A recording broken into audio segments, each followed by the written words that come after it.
नमस्कार मेरे प्रिय विद्यार्थियों, सबसे पहले हिंदी एजुकेशनल चैनल में मैं आपका स्वागत करता हूं।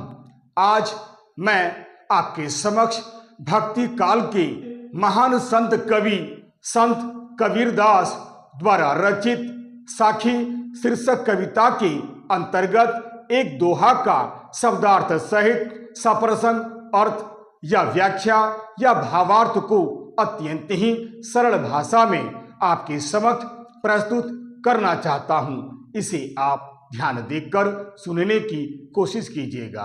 भक्ति काल के महान संत कवि कबीरदास द्वारा रचित साखी शीर्षक कविता के अंतर्गत एक दोहा का शब्दार्थ सहित सप्रसंग अर्थ या व्याख्या या भावार्थ। सबसे पहले मैं इस दोहा को पढ़ने का प्रयास करता हूं, फिर शब्दार्थ सहित सप्रसंग अर्थ या भावार्थ या व्याख्या को आपके सामने प्रस्तुत करने का प्रयास करता हूं। आइए सबसे पहले दोहा। माटी कहे कुम्हार से तू क्या रोंदे मोहे, एक दिन ऐसा आएगा मैं रोंदूंगी तोहे।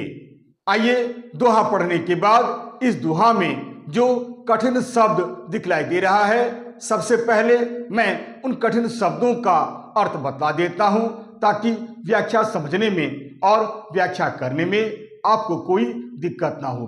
आइए सबसे पहले शब्दार्थ। जी हाँ, माटी यानी मिट्टी, कुम्हार यानी कुम्हार।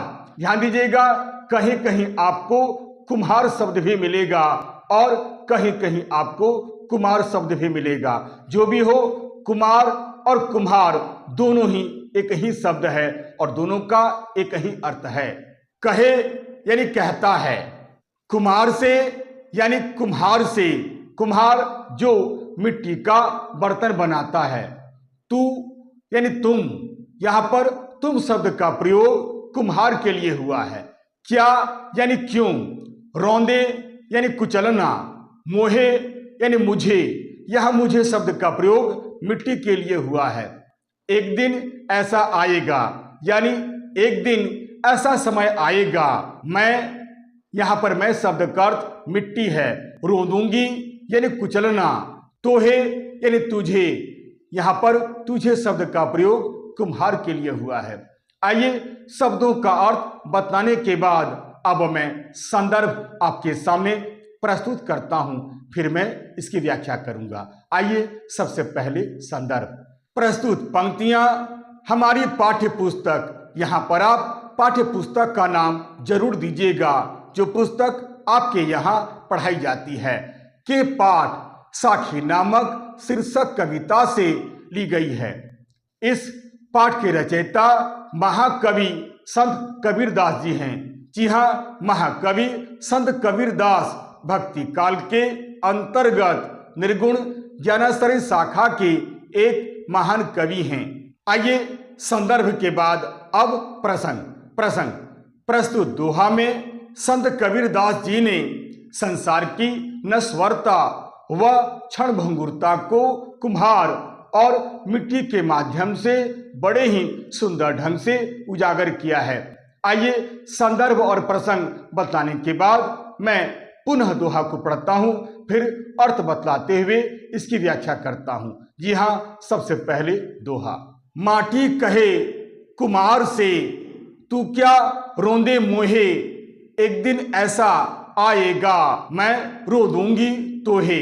ध्यान दीजिएगा, महाकवि संत कबीरदास एक बहुत ही अनुभवी तथा एक दूरदर्शी कवि थे।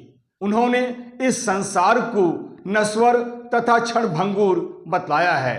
इसलिए उन्होंने मानव मात्र को यह सलाह दिया है कि मनुष्य को कभी भी अपने ऊपर घमंड नहीं करना चाहिए। कारण इस संसार में जिसका जन्म होता है उसकी मृत्यु एक न एक दिन अवश्य होती है। कोई भी व्यक्ति इस मृत्यु से बच नहीं सकता है, चाहे वह कितने ही तरह के हथकंडे क्यों न अपना ले, उसकी मृत्यु होकर ही रहती है। अतः हमें कभी भी अपने ऊपर किसी भी कारणवश घमंड नहीं करना चाहिए। माटी कहे कुम्हार से तू क्या रोंदे मोहे, माटी यानी मिट्टी, कहे यानी कहता है, कुमार यानी कुम्हार जो मिट्टी का बर्तन बनाता है। तू शब्द यहाँ पर कुम्हार के लिए आया हुआ है। रोंदे यानी रोंदना या कुचलना, मोहे यानी मुझे, यहाँ पर मोहे शब्द मिट्टी के लिए आया है। संत कबीरदास अपनी बात को स्पष्ट करने के लिए कुम्हार और मिट्टी का उदाहरण दिया है। वे कहते हैं कि हे मनुष्य, यह याद रखो, समय बड़ा बलवान होता है। वे कहते हैं कि कुम्हार जब मिट्टी का बर्तन बनाता है तो वह मनचाहा आकार देने के लिए उसे यानी मिट्टी को बहुत रौंदता है, मिट्टी को बहुत दोनों हाथों से कुचलता है, कभी कभी तो वह पैरों से भी उसे कुचलता है। यानी मिट्टी को नरम करने के लिए वह दोनों हाथों से या फिर दोनों पैरों से उसे कुचलता है ताकि मिट्टी नरम हो जाए और बर्तन बनाने में उसे किसी प्रकार की कोई परेशानी ना हो, जिससे मिट्टी के अंदर जो कंकड़ पत्थर है या फिर खरपात है वह आसानी से निकल जाए। जब कुम्हार मिट्टी को दोनों हाथों से या दोनों पैरों से कुचलता है, रौंदता है, तो उस समय मिट्टी उससे कुछ नहीं कहती है। अब अगली पंक्ति देखिए, एक दिन ऐसा आएगा मैं रोदूंगी तोहे। एक दिन ऐसा आएगा यानी एक दिन ऐसा समय आएगा, मैं यानी मिट्टी, रोंदूंगी यानी कुचलना या रोंद डालना, तोहे यानी तुझे। यहाँ पर तुझे शब्द का प्रयोग कुम्हार के लिए आया है। जब कुम्हार मिट्टी को दोनों हाथों से या दोनों पैरों से कुचलता है, रौंदता है, तो उस समय मिट्टी उससे कुछ नहीं कहती है, केवल वह कुम्हार से इतना ही पूछती है कि हे कुम्हार, तुम तो अभी मुझे रौंद रहे हो, यानी जैसे तैसे मुझे कुचल रहे हो, कारण आज और अभी तुम्हारा समय चल रहा है। पर याद रखना, सदा समय एक सा नहीं रहता है। एक दिन ऐसा समय आएगा जब तुम इसी मिट्टी में विलीन हो जाओगे, अर्थात तुम्हारी एक दिन मृत्यु हो जाएगी और तुम्हारा यह शरीर जो 5 तत्वों से बना हुआ है, जिस पर तुम कभी बहुत घमंड किया करते थे, वह एक दिन इसी मिट्टी में मिल जाएगा, इसी मिट्टी के अंदर दफन हो जाएगा और फिर मैं जैसे तुम्हें चाहूंगी कुचलूंगी, रोंदूंगी। एक दिन ऐसा आएगा मैं रोंदूंगी तोहे, यानी एक दिन ऐसा समय आएगा जब मैं तुम्हें रोंदूंगी यानी कुचलूंगी। संत कबीरदास इन पंक्तियों के माध्यम से यहाँ यही कहना चाहते हैं कि हे मनुष्य, चाहे तुम कुछ भी कर लो, कितने ही तरह के कर्म कांड क्यों न कर लो, तुम्हें एक न एक दिन इसी मिट्टी के अंदर दफन हो जाना है, तुम्हें एक दिन इसी मिट्टी में मिल जाना है, इससे कोई भी नहीं बच सकता है। अंत में संत कबीरदास जी मानव मात्र को सलाह देते हुए यही कहते हैं कि हे मनुष्य, हमें कभी भी अपने तुच्छ शरीर पर घमंड नहीं करना चाहिए।